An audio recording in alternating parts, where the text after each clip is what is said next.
So in this lesson, we're going to look at some of the main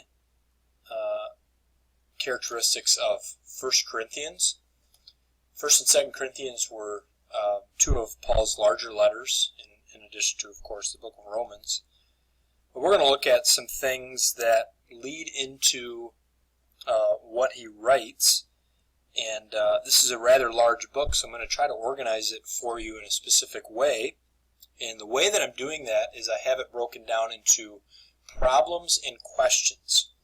There were basically 3 problems, and there were 9 questions, or basically categories with which the Corinthians had some issues and they needed advice. The difference between these two is that the problems were more, this is what you have to do, and the questions were more, there's some gray area, there's some freedom. So those are the 2 main parts of 1 Corinthians. Now, in terms of time and place of writing, this was written at Ephesus while Paul was on his 3rd missionary journey. He had left Antioch, gone through Galatia, and came to Ephesus for a 3-year stay. So this was written in roughly 56-57 AD, probably around 4 years or so, 4 or 5 years after he was in Corinth the first time. So who is getting the letter? Well, obviously the Corinthians, but what I mean by that is, what are they like? So the recipients of the letter are a church that's located in a very wicked and wealthy city. These are some of the ruins of Corinth, and as you remember from our study of Corinth, up here was where the temple of Aphrodite was, where you had 1,000 to 2,000 prostitutes that were employed, and basically that was looming over the city. So that was a difficult thing for this church, and that affected them, that influenced them negatively. Secondly, the church members were from the lower classes, so they weren't the richest people in the empire, and not that that mattered, but it was interesting, they were a poorer class of people, but they had many spiritual gifts, which means they had spiritual understanding. All of us have spiritual gifts in varying forms, and that could be, you have the ability to bring the word to somebody, to comfort somebody, to understand how something difficult that's happening to somebody else has spiritual meaning to it, or how it's being used by God. Those are spiritual gifts. We all have them. Obviously, our ministers have very unique spiritual gifts that other people don't have. Office bearers have certain gifts that other people don't have, but all of us have, as children of God, spiritual gifts, and the Corinthians had them. Now, more specific to these problems and questions. So, the first thing is, while Paul's in Ephesus on his 3rd journey, working with the Ephesians, spreading the gospel through Asia, a family of Chloe, that's how it's referred in 1 Corinthians, the family of Chloe, basically travel from Corinth across the Aegean Sea to Paul in Ephesus, and they report to him 3 things. They report to him that there are divisions, that there's fornication, and that there are lawsuits.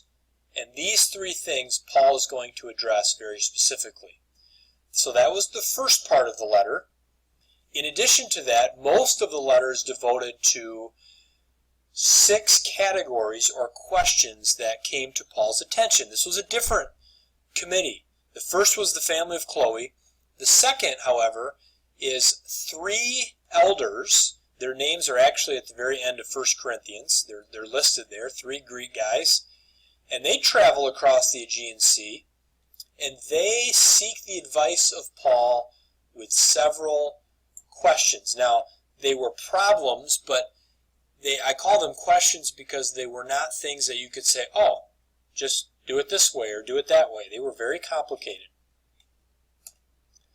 Purposes of writing, there were 3 of them. Number 1, to rebuke them on their problems, divisions, immorality, lawsuits, and also I have in there disorder in church meetings, so there's a rebuke there. Number 2 is the 6 questions, and Paul gives advice on them. And then number 3, and this was a purpose that we saw with 1st and 2nd Thessalonians previously, he has to defend his calling as an apostle. Paul was accused in Corinth of being a fake, of not being qualified to preach because of his past, and so he has to defend himself as being sent from Jesus Christ himself. What's the value and importance of the letter? Well, this gives us a glimpse, more than any other letter of Paul to a church, gives us a glimpse into the congregational life of one of the apostolic churches. We get some very specific things in this letter. It also shows us how difficult it is for a small church in a great and wicked city to remain unpolluted, to be pure. Now, the reason for that is that they were surrounded by the sin and depravity and filth and sexuality of the Corinthian culture. An example of that might be if you were to consider the city of Las Vegas, which has a nickname of Sin City, Las Vegas, Nevada, and you put a true church right in the middle of that city where it was surrounded by all the casinos, all the prostitutes, and that church was called to be pure and holy, it would be very difficult for them. They would be persecuted, they would be mocked, laughed at, and that's kind of the idea here with the Corinthian church. And so the third thing is the Corinthian church proves, and the letter to the Corinthians proves, the difficulty of Jesus' very famous saying that you are called to be in the world, but not of the world. Let's look at the 3 problems. We're not going to look at the 6 questions in these notes. You're going to do some investigation of that on your own. But we are going to go through the 3 problems. And the first is that they were divided. The Corinthians were divided in terms of who they were following and associating with. That's the problem when you have men in the church that are gifted and have spiritual gifts like Peter, Paul, and Apollos. People basically said, I am of Peter, I am of Paul, I am of Apollos. They are who I follow. But they all are of Christ. So your minister is obviously somebody that you know because you see him every Sunday and you see him in catechism and other places and you say, that's my minister. But you are not of Reverend Van Overloop or of Reverend Eriks or whoever it is. You are of Christ. God uses the instruments, the men, but they are not anything more than mouthpieces of Jesus Christ. We are not to say, I am with that particular minister. Paul's rebuking is in the form of a question. Now, Paul was known for rhetorical questions, which I think you know what those are, where the answer is obvious. And so Paul asks the Corinthians in his rebuke, can Christ be divided? That's what you're doing when you're following individuals. You're dividing Christ. Well, of course you can't divide Christ. He is supreme. He's eternal. He's God. And so that was to get the point across to the Corinthians that don't divide over who your favorite minister is or who you believe in. Follow Christ and respect the mouthpiece that he is using. The second problem in the Corinthian church had to do with fornication. And this is rather disturbing. Fornication is a term used often by the Apostle Paul because that was a big problem in many of the churches, was that they were fornicating. That simply means any kind of sexual conduct outside of marriage. It doesn't have to be adultery. Adultery is when a married person is involved in sexual conduct outside of marriage. But fornication is broad. Any kind of sexual conduct outside of marriage. And within the Corinthian church, there was a very disturbing event that took place. And it's actually recorded in 1 Corinthians 5, where it says that a man had sexual relations with his stepmother, described as his father's wife, so his stepmother. And that's called incest, even though it's a step parent. But that's what was happening in the church. a man was fornicating with his stepmother. That's very disturbing. That's very specific. Remember how he said we get a very clear glimpse of what's going on in this church? Here you have it. That's something that you really want to think about. Now, Paul is very stern with the Corinthians and says you must discipline this person by removing him from the church.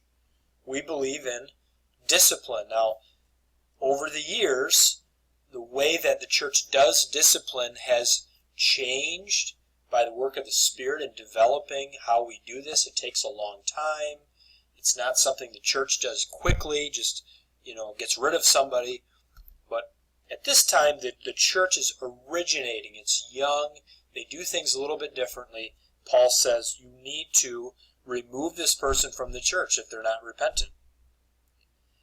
The reason for that is two things. Number one, this will of course keep the church pure. If there's any kind of impurity, it's got to be taken out.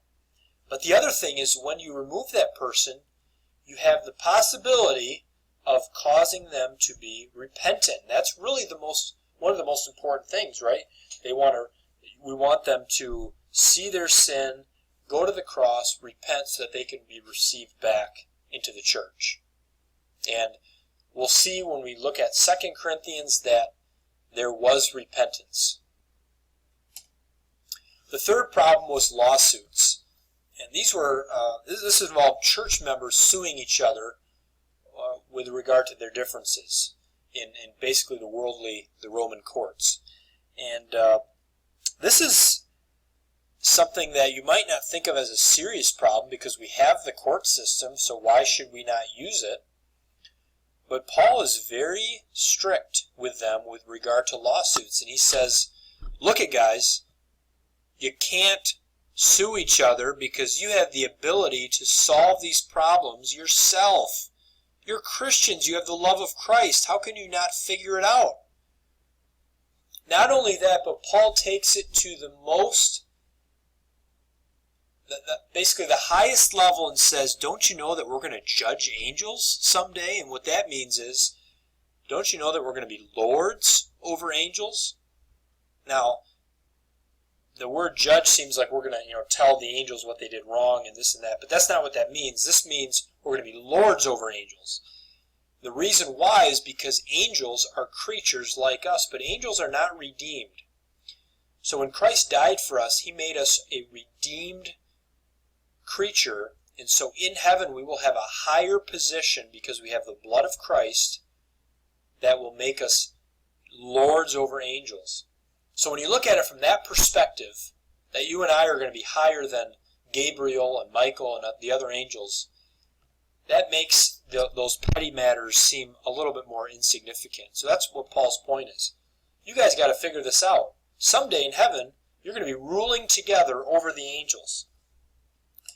What's really important in the serious matter of lawsuits with Christians is they're denying the lordship of Christ. They're saying, Christ died for me, he is my Lord, he has given me his love, and yet I am going to sue a fellow believer in court. Those two people should be able to figure that out on their own. That's why Paul was so serious about it. You're denying the lordship of Christ. So those are the three major problems. The rest of Corinthians involves the 6 questions, which is going to be part of the other assignment here, is looking at those different passages and figuring out what did they ask Paul, which led to his advice.